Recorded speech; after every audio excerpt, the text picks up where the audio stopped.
Hello, my little strangelings, and welcome back. You didn't think that after a cemetery file with a lackluster ghost story behind it, that I would leave you hanging for too long, did you? Well, good, because today I have for you arguably one of the most haunted cemeteries in the state of Indiana. Welcome to Stepp Cemetery, my little strangelings. The story behind it is as follows. Set in the middle of the Morgan Monroe State Forest, only a short hike from one of its main roads, lies very rural and very small Stepp Cemetery. While the ghost stories that surround this little cemetery may only date back to the 1950s or so, the burials that took place here are certainly much older than that. The oldest remaining headstone here belongs to a veteran of the War of 1812 who died in the year 1851, but the cemetery itself is estimated to be older, with many graves simply having gone unmarked. Still, this place was just another rural cemetery until the turn of the 20th century. That would be the very late 1800s to the very early 1900s for those that may not know. It was then that a fringe sect of the Christian faith known as Crabbites took up residence in the area. This sect held some strange beliefs and held some even stranger practices, especially given the time frame in which they existed.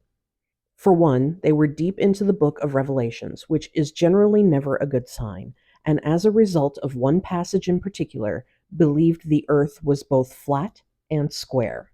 Now, as to how Stepp Cemetery came into play where their strange religious practices were concerned, one local recalls her grandfather's story of regularly chasing multiple members of this sect out of the cemetery by lashing at them with his bullwhip after finding the lot of them engaging in an orgy on several of the graves.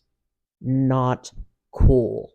The sect ended up moving on sooner rather than later, but their strange and disrespectful proclivities within Stepp Cemetery left an unsavory mark here. Fast forward to 1929, when Stepp became even more secluded than it originally was when it was locked within the newly established Morgan Monroe Forest.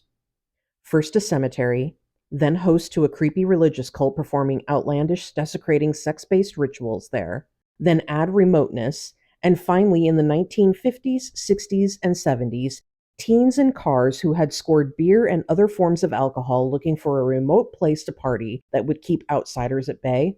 Well, you have a recipe for legends, local lore, and if it wasn't really haunted before, the mix of energy and tragedy to make it so now. The first and most well-known ghost of Stepp is the mourner. She is the apparition of a woman all in black who is said to kneel at a particular grave, wailing and clawing at the earth with her bare hands in a bid to exhume her dead child and cradle them in her arms once more. The grave in question sits in the back corner of the cemetery and is that of a baby or infant. It is easily picked out from the rest as it is adorned with toys for the child. There was a nearby stump to the grave, where this ghostly mother is said to sit, cradling her ghostly dead baby after its exhumation, and thus the stump had acquired its own place in legend and lore. It was known as the Warlock's Chair for some reason, and it's, of course, somehow cursed. It's said that if you sat in it, you would be cursed with a delayed death, which on the surface sounds pretty good, but it's a curse. So, probably not, okay? Not that it matters now, my little strangelings, because the stump is gone, but stay tuned this week for a special fledgling file where we talk about a phenomenon related to this and another cemetery.